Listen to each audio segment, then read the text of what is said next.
और जो पर अंगना का यदि काम भाव से स्पर्शन करता है तो वह भगवान का अभिषेक नहीं कर सकता, भगवान का स्पर्श करते उसे हाथ कांपेंगे। इसलिए आप 16 कारण भावना की जयमाला में पढ़ते हैं, अरहत भक्त सदा मन आने, सो जन विषय कसाय न जाने। जिसके चित्त में अनंत भगवान की भक्ति विद्यमान रहती है उसके चित्त में विषय कसाय प्रवेश नहीं कर पाते। अनंत भगवान का अभिषेक करने वाला व्यक्ति, या प्रैक्टिकल करके देख लो, चाहे कोई युवा भी हो, भगवान का डेली अभिषेक करने का नियम ले लो, महीना भर तुम्हारे चित्त की वासना अपने आप नष्ट होती चली जाएगी। यदि तुम ब्रह्मचर्य का नियम नहीं ले पा रहे, भगवान का अभिषेक करना प्रारंभ कर दो, तुम्हारा मन ही नहीं होगा कि मैं अब ब्रह्म का सेवन करूं। फिर आपके मन में लगेगा यदि मैंने एक दिन का भी ब्रह्मचर्य का नियम ले लिया तो 9 लाख संगी पंच इंद्रियों की मैंने रक्षा कर ली। कितनी? आचार्य महोदय का श्लोक है कि 9 लाख संगी पंचेंद्रिय जीव की रक्षा की है, एक दिन का भी ब्रह्मचर्य का पालन किया है। तो जो व्यक्ति इससे ज्यादा दिन का भी पालन करते हैं उतने जीवों की रक्षा कर रहे हैं। और जिस व्यक्ति ने अब ब्रह्म का सेवन जीवन में कभी किया ही नहीं, जानता ही नहीं है ब्रह्म किसे कहते हैं, वह तो निस्संदेह इस पंचम काल में भगवान है। महानुभाव आचार्य कुंदकुंद स्वामी, आचार्य उमा स्वामी, आचार्य समंतव स्वामी, आचार्य पूज्यपाद स्वामी, आचार्य जिनसेन स्वामी, ऐसे वाल्यती आचार्य हुए जिन्होंने विषय भोगों को छुआ ही नहीं। और वर्तमान काल में भी कितने साधु हैं, साध्वी हैं, मुझे लगता है उनमें से अधिकांश साधु और साध्वी बाल ब्रह्मचारी हैं। बाल ब्रह्मचारी का गृह त्याग करके दीक्षा लेकर के आत्म कल्याण करना बड़ा सरल है, और शादी होने के उपरांत तो बाल सफेद भी हो गए, उड़ भी जाए तो क्या फर्क पड़ता है, किंतु गृहस्थी नहीं छूटती। महाराज जी दीक्षा तो लेनी है, कल्याण तो करना है, कल्याण करना है, दीक्षा लेनी है, किंतु तुम्हारे घर वाले आकर के चौक न पूरेंगे, आओ दादाजी दीक्षा ले लो। वे तो रोएंगे, आंसू बहाएंगे, पत्नी भी लिखेगी, बच्चे भी लिखेंगे, पुत्र वधू भी लिखेगी, पोते भी लिखेंगे, ये नहीं कहेंगे दादू छोड़ के जाओ दीक्षा ले लो। और जिस समय ये नौबत आ गई तो फिर दीक्षा का तुम्हारा परिणाम न होगा, इतना पाप का उदय आ जाए कि घर वाले तुम्हें घर से अलग ही कर दें, जहां जाना चले जाओ, उस दिन तुम्हारे मन में दीक्षा का भाव नहीं आ सकता। दीक्षा का भाव तब तक आ सकता है जब तक तुम्हारा पुण्य तुम्हें घर में रोटी दे रहा है। तो महानुभाव जो बाल ब्रह्मचारी हैं उनकी साधना का तो कहना ही क्या है। काम आग्नि से जल रहा त्रैलोक सारा, तीखा दीखे जहां में विषय लपट अपारा। वे धन्य हैं यद्यपि पूर्ण युवा बने हैं, सतशील से लसित हैं निज में रमे हैं। क्या बात है। काम आग्नि से जल रहा त्रैलोक सारा, तीनों लोक के जीव कामाग्नि में जल रहे हैं। भागचंद भागेंदु ने लिखा है, महावीराष्टक में पढ़ते हैं, अनिर्वा रौद्रेकस त्रिभुवन जयी काम सुवट कुमारावस्थाया मपनिज बलादीन विजित स्फुरन नित्यानंद प्रशम पद राज्याय सजिन महावीर स्वामी नयन पथगामी भवतु नः। काम का वेग अनिवार्य होता है, इसका निवारण करना बड़ा कठिन है। हे भगवान महावीर स्वामी, आपने बाल्य अवस्था में ही काम के वेग को, उस मदन को, उस कामदेव को पराजित कर दिया, जिस कामदेव के पंचवाण संसार के सभी प्राणियों के दिल को छलनी करने वाले थे, ऐसे कामदेव को आपने बाल्य अवस्था में परास्त कर दिया। धन्य हैं आप। आज वर्तमान काल में भी जितने भी साधु और साध्वी हैं वे उस काम की लपटों में जल नहीं रहे। काम आग्नि में जल रहा त्रैलोक सारा, दिखे जहां में विषय लपटें अपारा। इस संसार में देखो विषय वासना की लपटें जहां से देखो, आंख खोलते ही पाप लगता है, मुख खोलते ही मुंह से पाप निकलता है, पैर जमीन रखते ही पाप लगता है। यह संसार वर्तमान काल की भौतिक चकाचौंध ऐसी है कि इस समय तो बिल्कुल मन अशुद्ध होता है। वे व्यक्ति वास्तव में पंचम काल के साधु हैं, वे श्रावक भी पंचम काल में साधु हैं, जिनका चित्त विशुद्ध हो रहा है, जिनेंद्र भगवान का नित्य अभिषेक करते हैं, जिनेंद्र भगवान के चरण का स्पर्श करते हैं, प्रक्षालन स्नान धारा करते हैं, पूजा अर्चना करते हैं। महाभारत में लिखा है संबोधन देती युधिष्ठिर के लिए, हे युधिष्ठिर, हे पार्थ अर्जुन, पंचम काल में कोई व्यक्ति मध्यमास मधु का त्यागी हो, पंचम काल में जो रात्रि में भोजन न करे, ऐसे व्यक्ति को साधु वत समझना चाहिए, वह साधु है। क्यों? पंचम काल इतना भयंकर आ जाएगा, उस पंचम काल में इन छोटे छोटे नियमों का पालन करना भी बड़ा मुश्किल हो जाएगा। पंचम काल में यदि कोई व्यक्ति शील का पालन करता है तब समझना चाहिए वह यावत जीवन शील का पालन करने वाला, अखंड शील का पालन करने वाला व्यक्ति बाल ब्रह्मचारी रहेगा, वह लोकांतर देव बन सकता है और एक भाव लेकर के मोक्ष जा सकता है। कुंद स्वामी लिखा है, आज के साधक लोकांतर देव बन करके मोक्ष को प्राप्त करने में भी समर्थ हो सकते हैं। महानुभाव, धन्य हैं वे, धन्य हैं यद्यपि पूर्ण युवा बने हैं, वे धन्य हैं यद्यपि पूर्ण युवा बने हैं।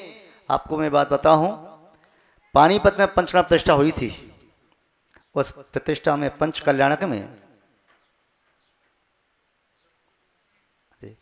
पंच कल्याणक में माता पिता बने थे। जो बहन माँ बनी थी उसकी उम्र लगभग 34 साल, जो नाविराय बने थे, मरुदेवी बनी, उनकी उम्र 34 साल और नाविराय बनी तो उनकी उम्र लगभग 36-37 साल की। दर्शन करने आए, उन्होंने दर्शन किए, चावल चढ़ा करके जोड़ी से दोनों आए मुस्कुराते हुए, महाराज जी आशीर्वाद दो। हमने आशीर्वाद दिया, मैं कोई विशेष बात, महाराज जी आपके आशीर्वाद से हमें तीर्थंकर के माता पिता बनने का सौभाग्य प्राप्त हो चुका है। थोड़ा सा मुझे आश्चर्य हुआ, मैंने कहा तीर्थंकर के माता पिता तो वे बनते हैं। उन्होंने हाथ जोड़े, हाँ महाराज जी, हम दोनों का यावत जीवन का ब्रह्मचर्य व्रत। आश्चर्य है कि 34 वर्ष में भी कोई बहन यदि ब्रह्मचर्य का नियम यावत जीवन ले सकती है, 36 साल में कोई युवा ब्रह्मचर्य का यावत जीवन का नियम ले सकता है, और घर में दोनों रहते हुए बस आपसे ये आशीर्वाद चाहते हैं, महाराज हमारा संकल्प तो दीक्षा लेने का है, बस बच्चों को 1-2 साल बाद दादी संभाल लें या वे स्वयं समर्थ हो जाएं तो बस दीक्षा ही लेना है। तो ऐसा नहीं है, कोई असंभव नहीं है। सतना में मुनि श्री क्षमासागर जी महाराज और 2-3-4 साधुओं का चातुर्मास हुआ। उन्होंने अपनी प्राणी पीछे देने के लिए कहा, कोई भी युवा यदि बाल ब्रह्मचारी नहीं है जो यावत जीवन का ब्रह्मचर्य ले सके, ऐसा नहीं है, तो कोई भी युवा ग्रस्त जिसकी उम्र कम हो और ज़्यादा से ज़्यादा व्रत लेता है तो उसे मैं प्राणी पीछे दे दूंगा। और सभा में एक युवा निकल करके आया जिसकी शादी हुई कुछ ज़्यादा समय नहीं हुआ था, और उसकी पत्नी भी खड़ी हो गई, महाराज हम यावत जीवन के लिए ब्रह्मचर्य की प्रतिज्ञा करते हैं। तो ऐसा नहीं है कि आज के काल में लोगों तो समय बदल गया, समय बदल गया, समय क्या बदल गया? हम बहाना खोल लेते हैं, महाराज जी अब समय नहीं है ऐसा करने का। क्या समय नहीं है? कौन सा समय नहीं है? भगवान महावीर स्वामी अभी लगभग 2500 साल पहले हुए, वे मोक्ष नहीं गए क्या? और तीर्थंकर नहीं हुए क्या उसके पहले? या अन्य केवली नहीं हुए और आचरण नहीं हुए क्या? वर्तमान काल में नहीं हो रहे? बेधन्य यद्यपि पूर्ण युवा बने हैं, सतशील से लस रहे निज में रमे हैं।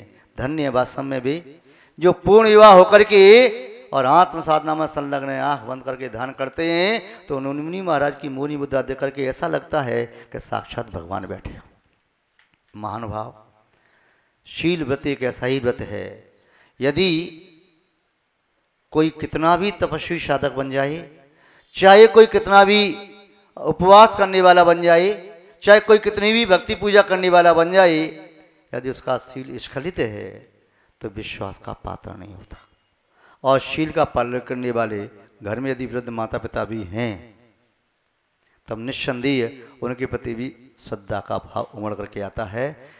बच्चे लोग कहते हैं घर में हमारे देवता हैं, ये हमारे माता पिता नहीं, अब तो साधु पुरुष हैं। महानुभाव, शास्त्र पढ़े मालाएं फेरी, शास्त्र पढ़े मालाएं फेरी, निस्दिन बना पुजारी, किंतु रहा जैसे का तैसा, हुआ न मन अभिकारी। 60 वर्ष की उम्र रही फिर भी ज्ञान न जागा, सच तो कहना यह होगा, ये जीवन रहा अभागा। महानुभाव, यदि स्वाध्याय करके, भगवान की पूजा भक्ति करके यदि मन में कहीं शील का भाव नहीं आ रहा है, यदि स्वाध्याय करके पूजा करके हम इतना काम करते, समाज की सेवा सब करते, फिर भी मन में भाव नहीं आ रहा है कि मैं कम से कम पर्व के दिनों में तो व्रत का नियम रखूं। पर्युषण पर्व, आष्टानिक पर्व, 16 कर्ण पर्व, अष्टमी चौदस के पर्व, पंचमी का पर्व, यह भगवान के पंच कल्याणक ये पर्व के दिन हैं। इन पर्व के दिनों में मैं भूल करके भी ब्रह्म का सेवन न करूंगा। ऐसे व्यक्ति भी बहुत कम हैं। इस सभा में ऐसे व्यक्ति यदि कोई हैं तो हाथ ऊंचा कर दें। मैं अंतरात्मा से उन्हें हजारों बार आशीर्वाद देना चाहता हूं। आपका भी हाथ है, पुरुषों में भी हाथ कम हैं, देख लो और बढ़ जाए हाथ तो अच्छी बात है। समझ द्वारा समझा देता हूं, कोई बात नहीं है। 3 बार समझा दूंगा, 4 बार समझा दूंगा, समझो तो सही है। जीवन में कभी भी पर्युषण पर्व 3 शाखा के आते हैं, भादों के, माघ के और चैत के। अष्टान का 3 बार आती हैं, कार्तिक में, फाल्गुन में, आषाढ़ में और अष्टमी चौदस। इन पर्व के दिनों में मैं जीवन में कभी अब्रह्म का सेवन नहीं करूंगा, ब्रह्मचर्य का पालन करूंगा। सभा में ऐसे कितनी पुण्यात्माएं जो इन पर्वों में अब्रह्म का सेवन नहीं करते हैं, और करते हों तो आज से नियम ले सकें कि जीवन में आगे नहीं करेंगे। इसलिए पर्व के दिन तो आत्मा को पावन बनाने वाले होते हैं। उन दिनों में अब्रह्म का सेवन करके अपनी आत्मा को मलिन न करें। महानुभाव, तो उत्तम ब्रह्मचर्य की साधना आप सब लोग निराकुलता से करेंगे तो क्रम ऐसे बढ़ता हुआ जीवन में ब्रह्मचर्य अनुव्रत। और यदि व्रती नहीं बन पाए तो ब्रह्मचर्य अनुव्रत अकेला भी लिया जा सकता है कि मैं अपनी पत्नी के अलावा किसी और के प्रति बुरे भाव न रखूंगा, बुरा कृत्य नहीं करूंगा।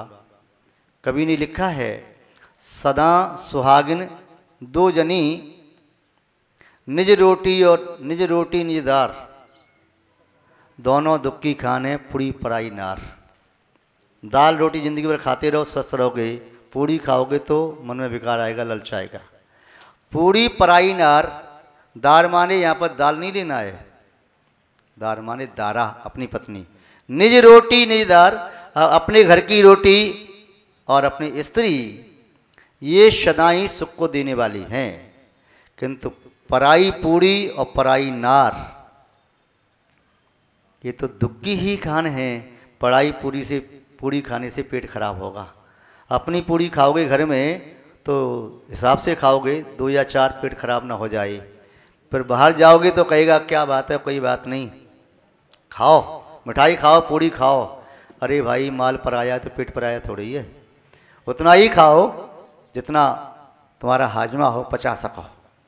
महानुभाव, यदि पुनः ब्रह्मचर्य अनुव्रत को स्वीकार कर लिया तो फिर ब्रह्मचर्य व्रत की साधना करना, ब्रह्मचर्य प्रतिमा की साधना करना प्रारंभ कर लेना। और ब्रह्मचर्य 7वीं प्रतिमा तक पहुँच जाओ, फिर मन में भगवान के सामने भावना भाना, हे भगवान, अब हमें ब्रह्मचर्य महाव्रत कब प्राप्त होगा, हमें ब्रह्मचर्य महाव्रती कब बनाओगे। मैं तो आपके चरणों में बैठा हूँ, मेरे जीवन में दिन जल्दी आई कि मैं ब्रह्मचर्य महावती बन जाऊँ। और ब्रह्मचर्य महाव्रत की साधना करते करते आंख बंद करके अपनी आत्मा की साक्षी में, आत्मा रूपी परमात्मा की साक्षी में, ये अपने साक्षात परमात्मा की साक्षी में निवेदन करना, हे भगवान, मैं ब्रह्म स्वरूपी आत्मा में लीन हो जाऊँ, उत्तम ब्रह्मचर्य धर्म को प्राप्त कर सकूँ। महानुभाव, ब्रह्मचर्य के संबंध में अनेकों दृष्टांत हैं, अनेकों उदाहरण हैं, आप शास्त्र में पढ़ते हैं। एक छोटा सा बस दृष्टांत दे के बात पूरी करूं। मध्य प्रदेश में पन्ना जिला है, वहाँ पर महाराज छत्रसाल राज करते थे। छत्रसाल महाराज एक पुण्यात्मा जीव रहे, जिन्होंने कुंडलपुर के बड़ी बाबा के मंदिर का जीर्णोद्धार कराया था, प्रशस्ति में लिखे थे। वह जब गर्भ में थे तो उनकी माँ बड़ी धार्मिक संस्कारों से परिपूर्ण रहीं। जब उनका जन्म हो गया तो छत्रसाल की माँ और पिता वह आपस में कोई ऐसी राग संबंधी वार्ता कर रहे थे। छत्रसाल छोटे थे, पालने में झूल रहे थे, तो छत्रसाल के पिता ने छत्रसाल की माँ को राग सहित चाहे चुम्बन किया, आलिंगन किया, जो भी किया, तो उसने कहा, यानी छत्रसाल की माँ ने कहा अपने पति से कि तुम्हें शर्म आना चाहिए, पर पुरुष के सामने तो मेरे साथ ऐसा करते हो। उसने कहा यहाँ महल में पर पुरुष कौन है, मैं और तू दोनों ही तो हैं, और कौन पर पुरुष है? बोले छोटा बालक। बोले पालना में झूल रहा है देखो। बोले छोटा बालक क्या जाने? बोले संगी पंचंदीय मनुष्य, हम दोनों का बेटा है, और देखो वह भी शर्म से उसने मुंह उधर फेर लिया। ऐसा संस्कारवान बालक जब छत्रसाल राजा बना तो उसके शील में दोष लगाने के लिए विरोधी लोगों ने बहुत प्रयास किया, किंतु सफल नहीं हुए। एक वेश्या ने कहा मैं इनको शील से भ्रष्ट कर सकती हूँ, और उस विरोधियों ने उसे पर्याप्त धन भी दिया। वह जंगल में पहुंच गई। छत्रसाल महाराज घोड़े पर सवार होकर के जंगल में घूमते रहते थे। उनके लिए कहावत कही जाती है, छत्ता से तेरे राज्य में धक धक धरती हो, जित जित घोड़ा पग धरे तित तित हीरा होए। यानी छत्रसाल के नाम से लोग कांपते थे, डरते थे। वह बड़ा स्वाभिमानी, शीलवान, न्यायप्रिय, पराक्रमी, सत्यवादी, प्रभु भक्त, निष्ठावान राजा था। वह महिला जंगल में बैठ गई और सिर ढांक करके रोने लगी। छत्रसाल वहाँ से घोड़े पर सवार होकर आ रही। रोने की आवाज़ सुनी तो उन्होंने अपना घोड़ा रोका। ये कौन मेरे राज्य में कोई अबला यहाँ रो रही है? वो वहाँ तक पहुँचे। अंधकार होने वाला था, सूर्यास्त हो गया था, तो पहचान नहीं पाए। तो घोड़े पे बैठे बैठे कहती कौन है, कौन रोता है यहाँ पर, कौन है, क्या बात है? और घोड़ा वहाँ तक ले गई। रोने की आवाज़ जहाँ थी वह देखा कोई एक वृद्ध महिला है या कोई युवती है या कोई लेडीज जो रो रही है। आवाज़ से भी मालूम चल रहा था। उसे पूछा क्या बात है? मेरे राज्य में कोई व्यक्ति दुखी यदि रहेगा तो मैं पानी भी न पीऊंगा। मैं अपने प्रजा को सुखी रखूंगा, वह प्रजा सुखी है तभी मैं भोजन पानी करूंगा। क्या दुख है तुम्हें? मेरे राज्य में कोई दुखी नहीं, आज पहली बार तुम रोती हुई दिखाई दे रही है। यदि मैं तुम्हारे दुख को दूर कर सका तो दूर करूंगा, बोलो क्या दुख है? उसने कहा मेरे दुख को आप दूर कर सकते हैं, आप तो राजा हैं, सब कुछ कर सकते हैं, मेरा दुख है। क्या दुख है कहो? पहले मुझे वचन दो कि आप मेरे दुख को दूर कर देंगे, आप इतने बड़े राजा सम्राट हैं। छत्रसाल ने सोचा शायद ये सोना चांदी कुछ मांगेगी। ठीक है, यदि हम आपके दुख को दूर कर सके तो हम आपको वचन देते हैं, आपको दुख को हम दूर कर देंगे। उसने अपना चेहरा घूंघट उठाया और मुस्कुराती इतराती हुई बोली मेरा दुख ये है कि मैं आप जैसा बेटा चाहती हूं। अर्थात